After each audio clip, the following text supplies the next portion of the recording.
My name is Michael Foster. I'm the head organizer on the ground with the RWDSU Union. I come out of a poetry plant from Decatur, Alabama, but everybody around here knows me as Big Mike.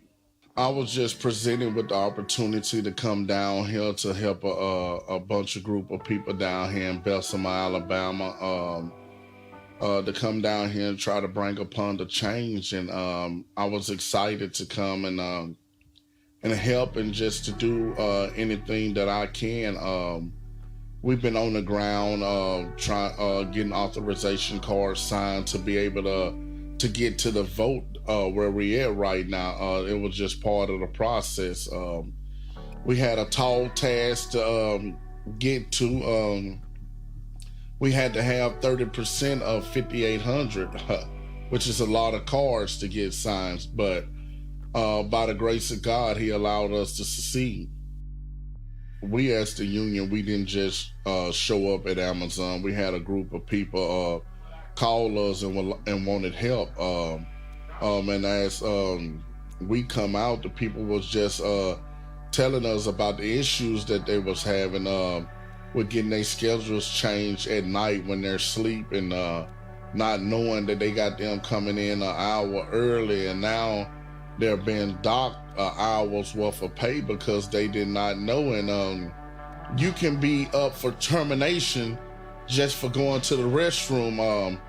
How scary is that when you have bills and family to attend to, and you walking on eggshells every day because you don't even know if you can have a secure job just for using the restroom. Females have female issues where they may need to go to the restroom. I mean, how scary is that you're actually sitting there holding yourself because you may not have enough time off task to go to the restroom? How scary is that?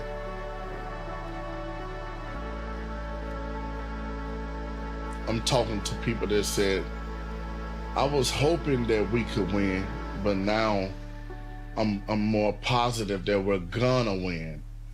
I just believe hope is an awesome thing to have. I believe the RWDSU bought that hope to Amazon, to Bessemer, to give the people something to hang their hat on, to provide a sense of job security, somebody to come to. Right now, if something happens, they have nobody to go tell. They have nobody to go cry to. Working in a right-to-work state, your employer can walk up to you and say, we no longer need your services anymore. Don't have to give you an explanation. Don't have to tell you why. They can just do that. He could just had a bad day at home and come in and single out workers that he may not like and get rid of them. But with the union, he doesn't have that option anymore. We provide dignity and respect in facilities, to know that you don't have to come to work worrying, are you going to be able to maintain that job? You know what I mean? So it's hopeful, and I can tell by the people seeing us outside those gates when it's hot, when it's cold, when it's raining, we still are there. The people appreciate it so much, they have pulled over hot chocolate for me, hand warmers, telling me, Big Mike, we appreciate you, you stay warm. I have people pull up and say, why in the heck are you out here? It's so freezing cold out here. I said, brother, I'm out here for you. I'm willing to sacrifice this for you. I tell people all the time, this is not a job that you can have just to have a job. I mean, this is not like I'm a welder or something. You have to have it in your heart to do. Like a teacher, a nurse, a doctor. You don't want a doctor just concerned about your insurance card and your finances or your copay.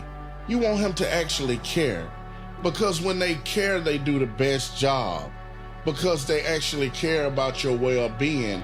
And that's me with being an organizer. I actually care about my people.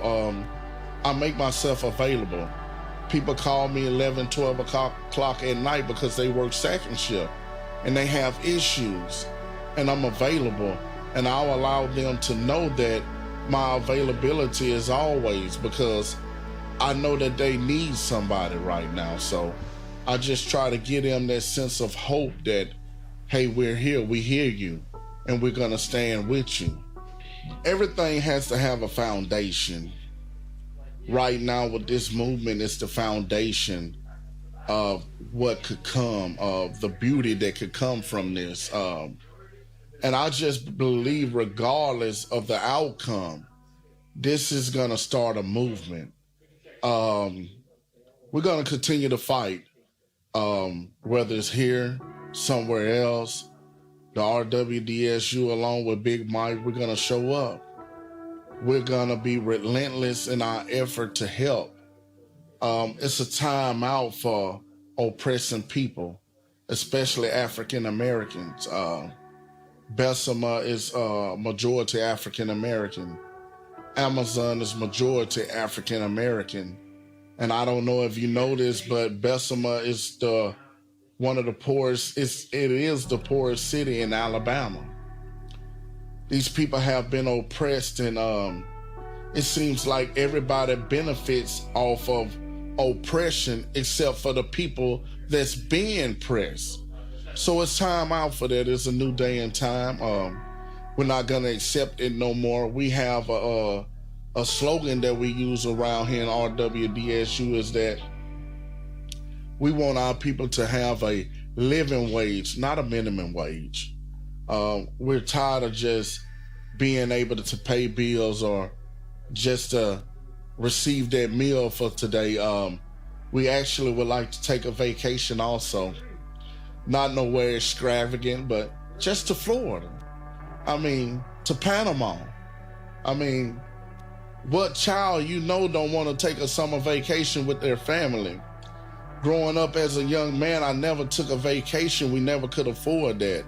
I come from a single mom, single home with a mom who's worked at a poultry facility for 33, 34 years and also had a second job for 18 years. It's time out for that. Somebody got to stand up. And I'm happy to be used as that person right now, to be that voice, to be that example that I will stand, and I'm not going anywhere.